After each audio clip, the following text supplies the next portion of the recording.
Hey guys, welcome to a brand new video on my channel, Meg's Movies. If you are new to this channel, this is basically where I talk to you guys about my passion for movies. This goes from collections, hauls, reviews, and to today's video, so let's get into it.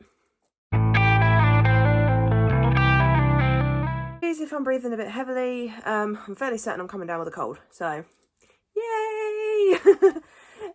But yes, so we are back with the subscriber mail reviews.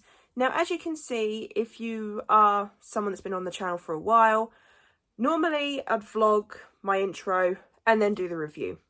However, because I am reviewing a 4K movie, because the 4K player is in my room, I watched it last night. So there's no vlog intro, I'm just going to get straight into it. So anytime that I have a 4K subscriber mail review to do, it will be done in this style. So today I am reviewing Spider-Man, the first one, the Tobey Maguire one, and it's the 4K version, because I have seen all the Spider-Man films apart from Across the Spider-Verse and Madam Web, which I am actually going to go see Madam Web today, so in a couple of hours. So hence why I'm actually going to be watching these three for the next 3 subscriber mail reviews, because I'm going to try and do a Spider-Man ranking at some point, but also in honour of Madam Web coming out. So I am going to be showing off the case, and then I'm just going to be talking about the film each time. So of course the first one is Spider-Man. So I'm not going to lie, Tobey Maguire's not my absolute favourite Spider-Man. Sorry, Evander. I know I grew up with Tobey, but for me, Andrew Garfield is my Spider-Man, because technically I had watched Tobey Maguire's one when I was little, but when you're little you don't really pay attention too much to what you're watching, and it weren't until I watched the Andrew Garfield one then I was like, oh my god, and then I revisited those, and then yeah, so sorry to disappoint you, Evander, but I do really enjoy these Spider-Man films, and I especially enjoy the first one, which is what we're talking about today. So I'm going to talk about the 4K style of it. Like, do I like the way it looks? Does it help with the CGI? Because obviously this came out in 2002. So back then the CGI can be hit or miss. It depends on if it's aged well or not. And especially with me watching this in 4K, it was quite fun to see how the CGI could look in 4K. So like I said, 2002, that's pretty much the early stages of CGI. So, you know. But yeah, so let's get into it. Obviously everyone knows the tale of Spider-Man, you know, as Peter Parker gets bit by a spider and he gets superpowers, and we'll go from that. Everyone knows the tale of Spider-Man. So I won't say any more on the plot. But yes, so I'll give you my review of Spider-Man, because I've actually never reviewed any of the Spider-Man films, I don't think, apart from No Way Home. I may have done Far From Home, I'm not sure. But Spider-Man, so like I said, Tobey Maguire was my era, sort of, like it was when I was growing up. So I grew up with Tobey, if you get what I mean, like his version of the Spider-Man films. So revisiting the first one today, it was actually quite nostalgic for me in a weird way, because obviously the 3 Spider-Man films we've got here, they relied more on practical effects than CGI, which is one of the many things I love about early cinema, like especially like 2000s, 90s, 80s, 70s, you know, where it was all practical. There was barely any CGI. So I like the fact that for a very first Spider-Man film that we ever got, like big cinematic one, they did a really good job. Like, this was a hit, like, you know. But yeah, so the very first one did make me feel nostalgic whilst watching it last night, not gonna lie. I will say though, William Dafoe as the Green Goblin, I'm gonna have to say he is my favourite Spider-Man villain. I can't help it, he's just so badass as a villain. I'm just trying to think of another word, but I couldn't think of it.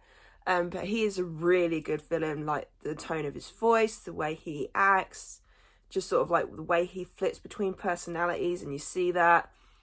I think he did an amazing job. He's one of my favourite Spider-Man villains, and I loved it when he came back in No Way Home, and especially with his performance in No Way Home. Jesus Christ, he brought it back. It was like, wow. But anyway, we're talking about the first movie. So, yeah, so like I said, Tobey Maguire isn't my favourite Spider-Man, but I do enjoy his films. He did a really good job for the fact that he was playing a pivotal role of Peter Parker and Spider-Man. He did a really good job. And yeah, James Franco's in this. Is it James Franco? I get the Franco brothers mixed up, or is it Dave Franco? I think it might be James Franco. I get them two mixed up all the time. He did a really good job in this film as well. And so you've got her name's drawing a blank on me. You can tell I haven't like fully watched these films in a while. What's her name again? Kristen Dunst. I knew it began with a K. You had her as Mary Jane. I thought she was a very good character. I will say Mary Jane's not my absolute favourite one. Whether that's because, like I said, I was more of an Andrew fan, so maybe I prefer Gwen Stacy a little more. I don't know. I've actually never really thought about the partners of Spider-Man, because obviously you've got MJ and you've got Gwen Stacy, so I've never actually compared the two. But Kristen Dunst, she did a good job in the role. Obviously, I always still get emotional over the Penn Parker bit. Like, I cry all the time. But then I'm emotional anyway, so. But let's get on to the CGI and the 4K part of this. So, like I said, because 4K is that high def picture, sometimes CGI could either look really bad or really good. I thought it looked pretty decent. I thought this was a pretty good transfer on 4K, especially for it being 2002. Brilliant 4K transfer. It was actually really good. The CGI, a little bit hit and miss at times, depending on certain angles, but it still looked good in a sense. Like it was the 2000s good. Because obviously sometimes CGI, especially nowadays, more than anything, which you'd think CGI would get better, not worse. But nowadays, some of the CGI can look rather dodgy compared to how it started. But with this 4K transfer, it just made the CGI look okay. Like, it didn't look terrible. It didn't make it feel outdated or anything like that. So that was pretty cool to see, I will admit. And it was nice to see all sort of like all the features and sort of like the hair colours and that stand out more. I feel like the Green Goblin suit stood out more in 4K. I don't know whether it's just me. The Spider-Man suit did also stand out, but for me, I think it was the Green Goblin that looked pretty cool in 4K. Especially when they were doing close-ups of the face. That was pretty cool. But yeah, the 4K transfer of this was good. It was a good 4K transfer. You never know with these 4Ks if the transfer is going to be good or not, if there's going to be something that could go wrong. So, Spider-Man on 4K, actually a pretty good 4K transfer.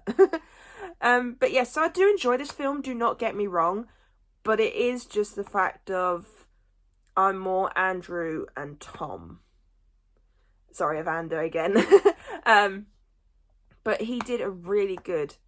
I think some people just forget about. I think because of Spider-Man 3, I think a lot of people forget how good Tobey Maguire was as Spider-Man. I think sometimes people forget about that because his last movie wasn't that great.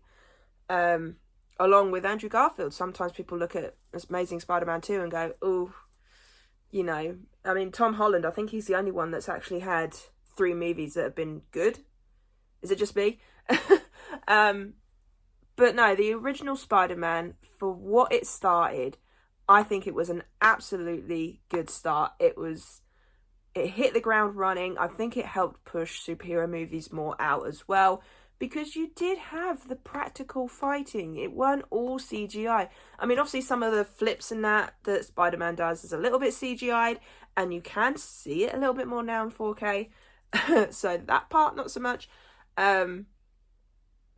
But when you watch the practical fighting, when you watch the sort of like the fight scenes and everything else, they still look good to this day. I mean, even the whole, there's a camera angle where it's like a close-up face of Spider-Man's face, and this is when he has to choose whether to save Mary Jane or a group of kids in this, is it a tram thing?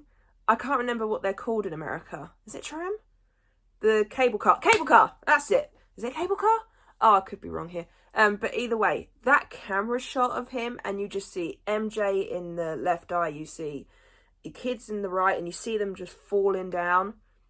That was just amazingly shot. That's one of the most memorable scenes from the film, I think, for me. Just seeing that. And then especially the final fight between Peter Parker and the Green Goblin. That was done really well. I mean, even the spider webbing, you can see that they've done that practically, which is fun, but you can see sort of like with the 4K, you can see it, the elastic a bit more, sort of like you can see the material, which I actually enjoyed, surprisingly. It was quite fun to see that. But this is what I mean by the earlier films compared to now.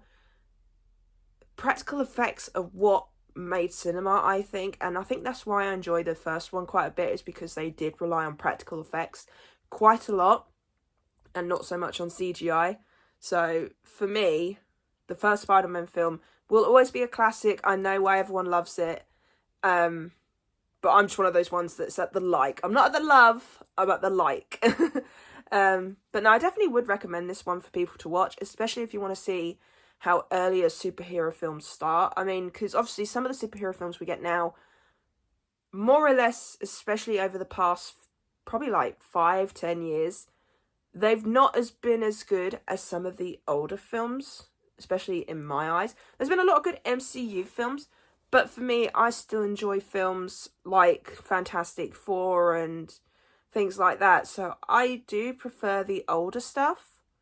Some of the new stuff is good, but if you want to see how superhero movies started, Spider-Man 2002, the very first Spider-Man film, definitely go and watch that, because it is worth it. It's worth seeing how superhero movies were back then, because I honestly think that sometimes we just need to go back to practical effects. I mean, obviously sometimes CGI does look really good.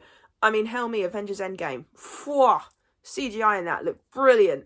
So I'm not dissing CGI too much now, but at the same time, I'm always going to be a lover of practical effects, and the fact that Spider-Man from 2002 was more practical than CGI, good in my books. But yeah, so it was fun to revisit this film. Next Tuesday will be Spider-Man 2, and then the following Tuesday will be Spider-Man 3. So it'll be quite fun to see how those do well in 4K, especially Spider-Man 3. I look forward to seeing how that's going to look. But yeah, overall, Spider-Man, it was a very good start to what was the run of Spider-Man films that we have gotten. I think we've gotten like 10 Spider-Man films, and that's not including Venom or Madam Web or Morbius or any of those spin-off films. We've had 10 Spider-Man films in total, and for this to be the first one, good start. But then, like I said, this trilogy I do enjoy, but I don't return to that much to it, in a sense. Like, I probably return to more of the Tom Holland ones, but maybe that's because I'm more of an MCU than I am Marvel. Who knows? But yeah, so my final score for this film is going to be a 7 out of 10. Like I said, I do still enjoy this film. It is a good film, and I can see why everyone loves it. But like I said, I'm not the love, I'm in the like category. So yeah, I really hope you enjoyed this review of the 4K Spider-Man. Like I said, brilliant 4K transfer. So fun to see the CGI in that from back then in 4K. But yeah, so I really hope you enjoyed this video. If you did, then do give it a thumbs up.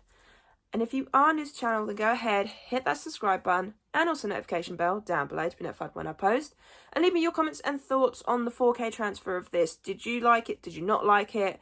And also let me know your favourite Spider-Man film. Like overall, like whether that's Venom, or if that's the Spider-Man animated films, or Tobey's films, Andrew's, Tom's. Let me know what is your absolute favourite movie. I'd love to know. But yes, so there might be 2 other videos today. I'm not 100% sure, because like I said, I am going to go see Madam Web. I want to bring back my trip to the movies vlogs, because they were quite fun to do to start with, and I kind of want to get back into them. And then also the Madam Web review. So you might get 3, you might not. It depends on how I feel after the cinema. So yeah, I really hope you enjoyed this video, and I'll see you guys next time.